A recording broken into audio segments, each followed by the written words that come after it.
Hey Internet, what's going on? How you doing today? I hope you're doing well, because today we're going to build a Cerges reactor, which a CO2 reactor for a freshwater aquarium. Pretty simple.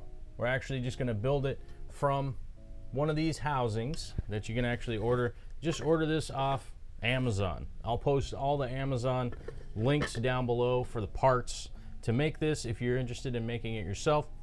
The first thing I would tell you that this will cost approximately the same amount of money to make your own as it is to just order one fully assembled. Now the first thing here, take this housing apart. The inlet and the outlet are they're stated pretty obviously. They're on here. You can't get rid of them or anything like that. So the inlet goes on the very top. It's got a gasket inside of there. Just screws right on. Pretty simple, right? Now that's going to be our chamber where the CO2 is going to be diffused into the water column.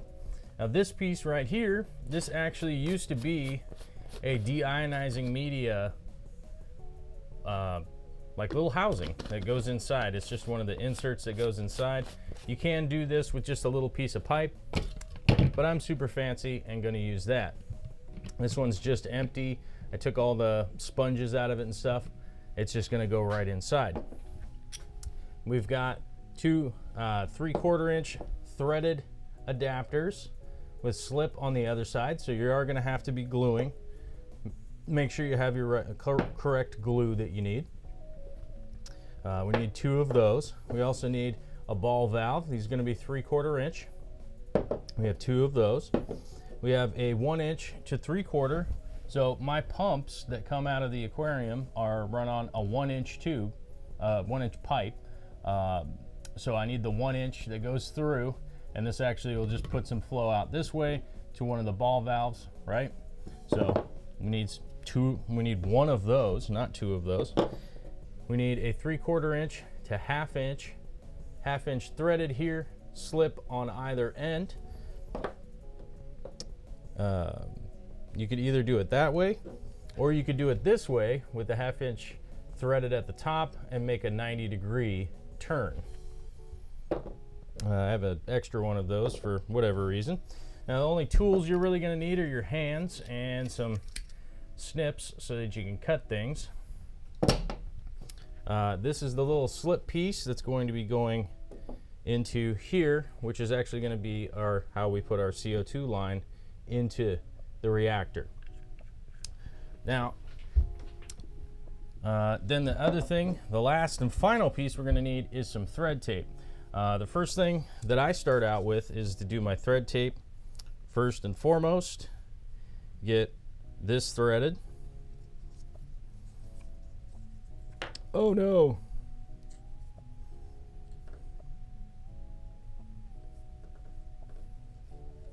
Thread tape is going to stop water from coming out the threads once we thread this on here. It's basically just a Teflon material. You just apply it on here, and you just want to apply it on in the direction that it'll get tighter if you screw it down. So we need some Teflon tape here for this, and I guess we will need some channel locks or maybe some pliers or something to tighten this down. I just got some needle nose that were right there. Just tighten this thing down. Those are too small. I'll grab some different ones in a minute. We also have 2 more things that need to be thread taped on, which probably could have done this ahead of time, come to think of it.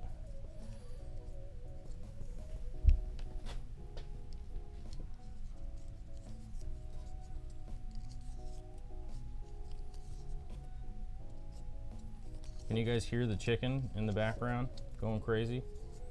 I don't know what she's on about. Something very important is happening to that chicken outside right now.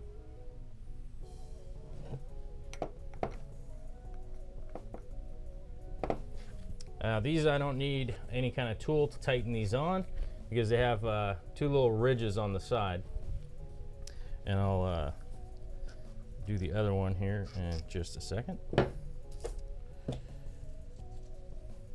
This is the really boring part when I thread tape this on here.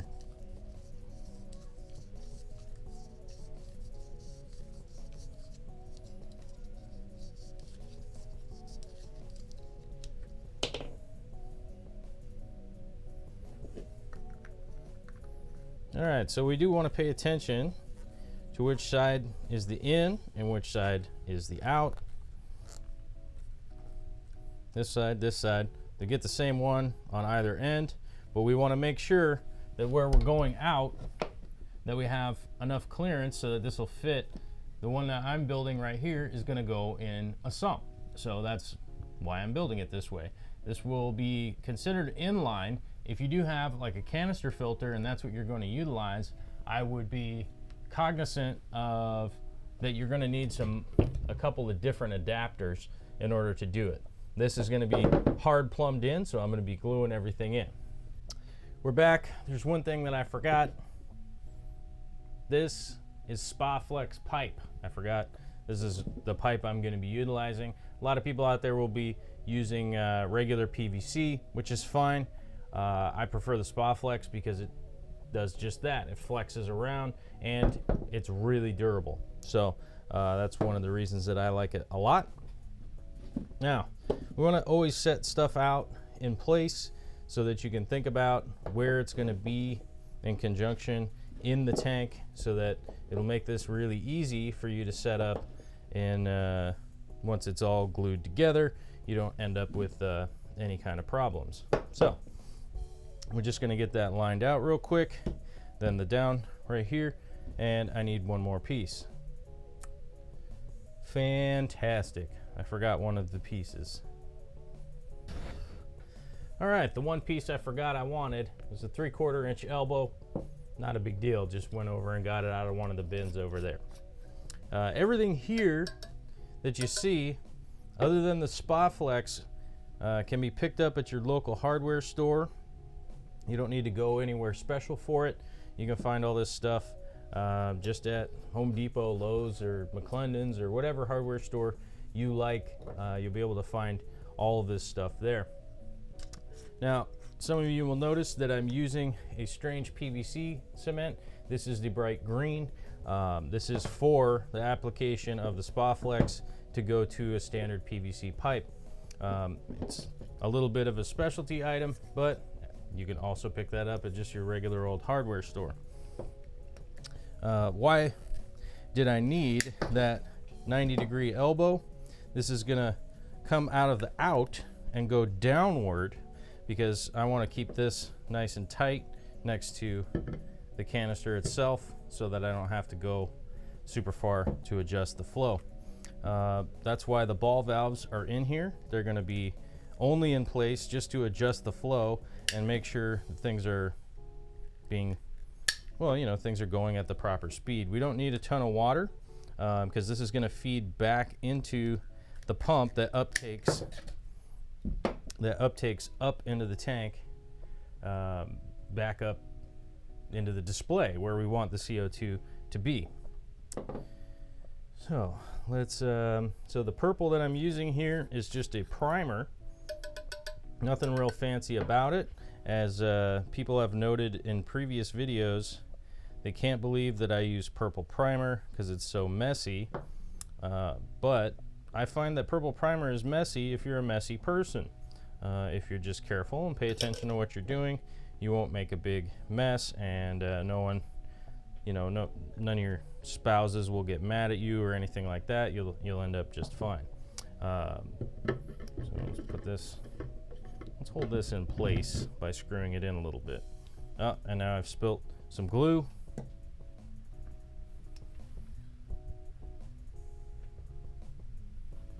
If you're like me, you've got lots of rags around. Not a big deal. Oh man, can I not He-Man this? Nope. That's an indestructible rag right there. You can't rip it in half. Maybe my hands are really tired. It's been a long couple of weeks. All right, so we spilt a little bit of glue. Not a big deal. We just wipe it up before it dries, And when making these connections, you want to make sure to fully coat the area. Then when you depress your piece into it, you want to push it all the way in, give it a twist, and then yes, you do have to hold it in its position for about 20 seconds. Anything longer than that is just kind of overkill. If you do have a little bit of extra glue, like I do here, just wipe it off with your rag that you're going to throw away anyhow. So we hold that into place while we get our next one glued up. Get that ready. And as you go along, you can, the next piece, twist, you know, go, like I said, gotta He-Man it onto the spa flex a little bit here. The next piece you can hold into place, and it'll actually hold the one behind it also. So that's maybe just an added little helper for y'all out there. Try to glue this together as fast as I can to try and keep this to be a slightly interesting video and not bore anybody to death. But I did notice that there wasn't any videos out there detailing the actual assembly of one of these. So I figured I would make one, show you guys how to do a Cerges pump. Or a Cerges reactor, that's what this one's called, which I'm sure you looked it up. That's how you got here, probably. It's going to be hard to stuff in going up. So one of the things about the spa flex, it is a little bit difficult to work with because it is pretty difficult to get it to actually get into the hole. But as I said, it's extremely durable. It'll hold the test of time in a freshwater environment or a saltwater environment. It lasts a long, long time. And you can almost pretty much run this stuff over with your car. I wouldn't recommend it a bunch of times, but if it was to get run over, it's in pretty good shape after the fact also. This part's kind of boring, so I'm probably going to cut out the part where I just hold this while it dries.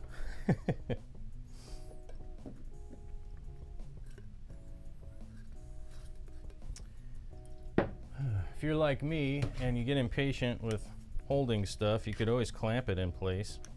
You could always Jed clamp it into place and hold it, and then just hold the clamp so you could start gluing some other stuff. All right. That's too tall. About. Is that gonna work? No, maybe. Yeah, there we go.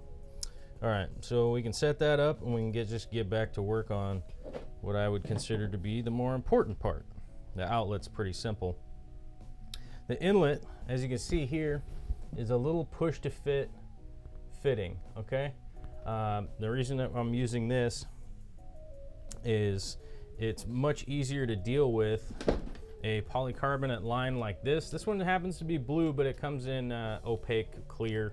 It's nothing super fancy or anything like that. But when you're running CO2, you want a rigid line like this. Often I typically use colored tubing like this so that I can keep track of it going to which tank and easily reference which tank it's going to. Like if it's a red one, it goes to the 240, yellow, green, blue, whatever. Well, the 240 actually has an opaque one, which is the white one.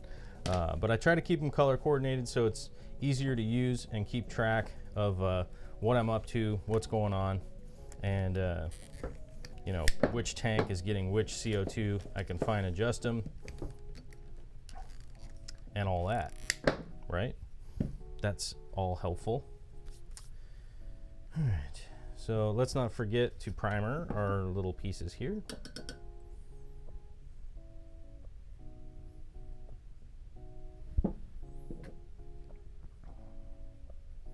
As you guys can tell, I'm not being crazy accurate with my measurements and all that kind of stuff because I'm just kind of eyeballing the deal.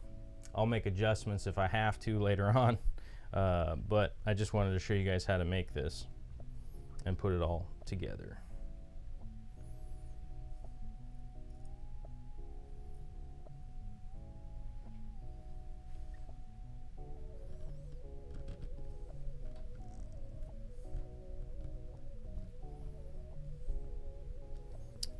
liking how long that part is. So we'll just trim it down, lose our piece on the ground.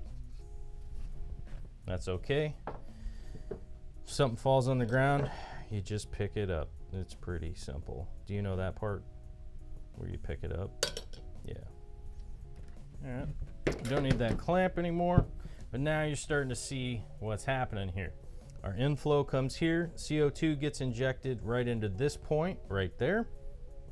Goes into the reactor, goes down into the chamber inside, gets immersed around in there, comes in through the outlet. So it's a pretty simple process to help you get that together. Hopefully this video is helping you, or maybe it's inspiring you to do some of your own stuff. I hope that's the case. Coming up on the end part here, where we're going to have to go over and plumb this into the tank, which is going to be pretty simple. It's just going to be more of what I'm doing here, which is gluing and cutting and basically installing it in, hook the CO2 up, and everything will be fine and dandy. Actually, this blue line is going to come in real handy right now, because I just realized that's the last one that I have. So I guess I'll be ordering some more of that fairly soon, which is almost sad. It's almost sad, you guys. Is it sad? I don't know. Ordering stuff's not that bad. But hopefully this is really helping people out there, because I just set up so many cameras and everything.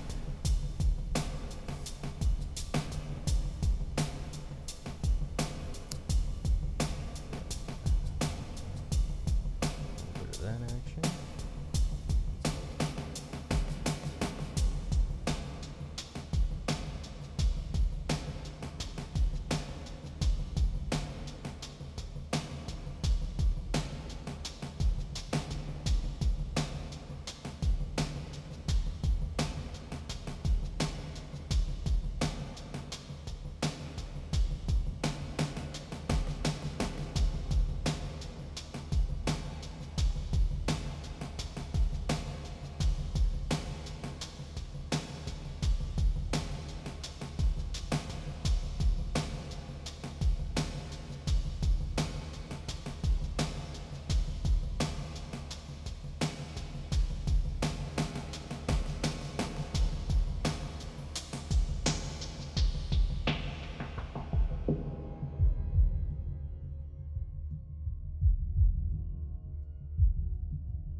all set up and running. Pretty simple, right?